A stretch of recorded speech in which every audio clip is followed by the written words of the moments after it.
The young cop barked, "Hands up!" his gun aimed at a calm black man in the cereal aisle. He thought he was making an arrest. What he didn't know?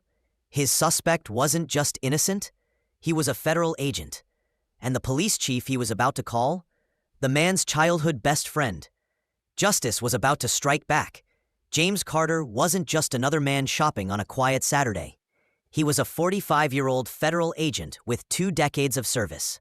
Home for the weekend in Willow Creek, North Carolina. But that morning at Fresh Mart, his badge didn't matter. His skin color did. He was in the cereal aisle, comparing boxes, when a voice cut through the air. Sharp, nervous, and unjustified. "Put your hands up." Officer Tom Reynolds, fresh from the academy, pointed a shaking gun at James. No crime, no report, just suspicion and melanin. James, calm and seasoned in pressure, raised his hands slowly. "Is there a reason?" he asked, measured and firm. But Reynolds was locked in, eyes wide, breath short.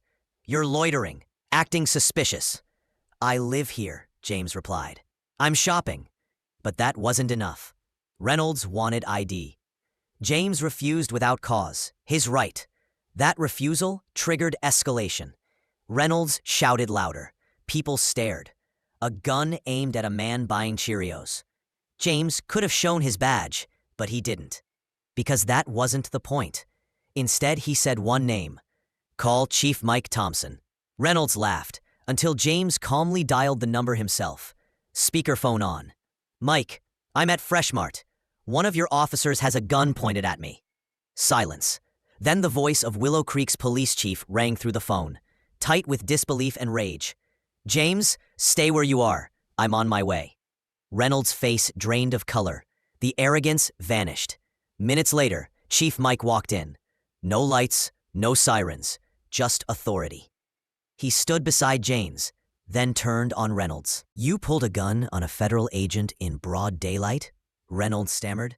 "He looked like he was—" Mike cut him off. "No, he looked like he belonged here.